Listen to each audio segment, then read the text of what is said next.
We have another agreement to Smashville, and we do indeed see Zero Suit versus Olimar. One thing I do like about the Jigglypuff referee is that both players are able to simply reset to neutral in the beginning of the match, because that's crazy the way that Zero Suit Samus and Olimar started out so close to each other. Of course, if Jigglypuff wasn't in the match, they would have started further away, but it's really good to give the players a little bit of time. I like the fighting games where you see free movement at the beginning of the match, so that the players can kind of pick their position but not throw out any attacks. And I think that's a really cute thing that's being implemented in Smash with the Jigglypuff referee. So it's very interesting thing to see with these online tournaments.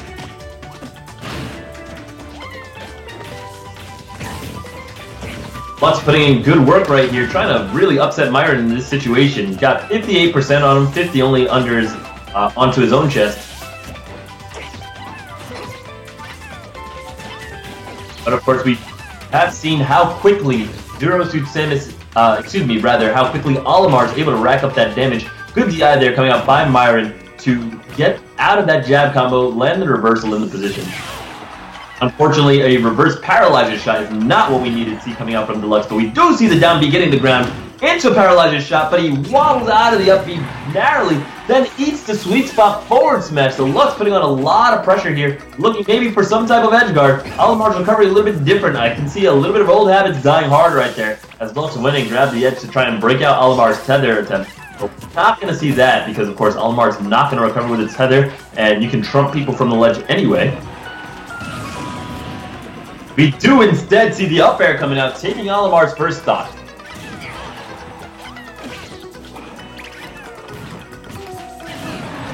Olimar answers back almost immediately with a forward smash. We have a clean game, both players at 0%.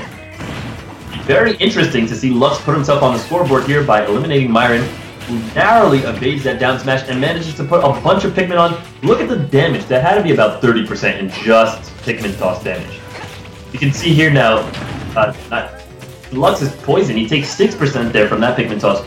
And again, you gotta realize, it's not too outrageous. Like, a projectile hits you, it does 6 damage. That's not any different than any other projectile. But what makes it so good is that the pace at which Olimar is able to throw out his Pikmin, combined with the fact of the mobility he retains when he throws out the Pikmin, the lack of lag you have. And there you go. You see the yellow Pikmin the white Pikmin gets stuck on him, just starts poisoning him for 16 damage total. The forward air combo comes out. That's going to do another 15 damage or something like that. Just a ridiculous amount of damage with these combos. And then into such an early kill move, he dies at 100%. So, just amazing play coming out. And Myron shows that he's not willing to simply lie down and let Deluxe onto the scoreboard that easily. We're going to see what the ban is coming out now from Myron.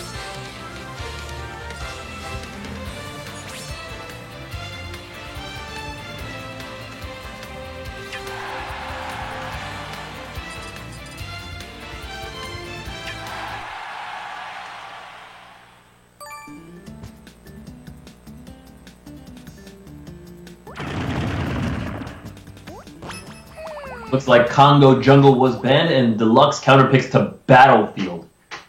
Again, I think Battlefield is a really good stage for Zero Suit Samus. However, against Olimar, I don't necessarily know if it generates that advantage you're looking for. I would pick something a little bit more dynamic to utilize Zero Suit Samus' mobility that she has over Olimar, because I think that's where you're really going to find the advantage. Although the platforms are good for Zero Suit, it's good for Olimar too. It's definitely a character that's very capable of landing solid follow-up, solid juggles, and able to pressure you on those platforms.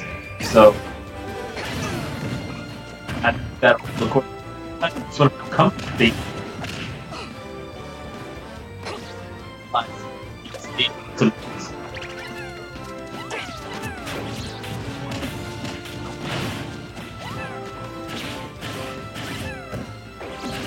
And just look how quick that damage is racked up just from Pikmin tosses and a couple of normals. Already we see Deluxe at 112%. He's taking another Pikmin on him. Poof, poof, poof, poof, 3 damage. That white Pikmin was a 12 damage projectile.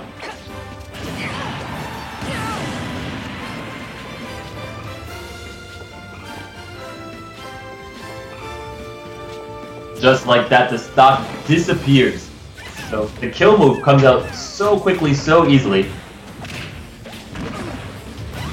And you can see, with the increased hit stun in this game, the things that Olimar had that were previously very deadly traps are now just straight up combos, and he already had tons of those in the first place. I mean, you can see down tilt now has true follow-ups. Before it was like, okay, down tilt was a move you didn't really want to use because why would you go for an unsafe move that can potentially give you maybe a setup into a read when you could just pick something safe and good. But now, down smash, if it confirms, you're going to get guaranteed a follow-up aerial at most comboable percentages, and at high percentages, it sets up into possible KO moves. I mean, you can just see Olimar is just so strong, so many different categories. I definitely do think he has plenty of weaknesses, just like he did in Brawl, where he appeared dominant for such a long period of time. A lot of people are like, okay, Olimar is the next coming of a top tier. I do think he is a top tier character in this game, just like he is in Brawl. I definitely think he's a bit of an underrated character, but I definitely think he has weaknesses. But I think players need to start exploring those weaknesses fast if they're not going to pick up the character. Taking a quick look at the bracket, we can see that Anti has a clean sweep so far. He did drop a game to Deluxe, but he's 2-0 against both his opponents. I mean, excuse me, he has a victory over both of his opponents. Myron is 2-0 against both of his opponents, so both of these players have clean sweeps. Deluxe now 1-2, 0-2, and 0-2, so he's only got one chance to put himself there on the scoreboard. The Buzz has only played a single game. We will see that right after the commercial break to see if the Buzz can extend his lead and try and tie up his rivals, or if Trela can manage to put himself on the scoreboard.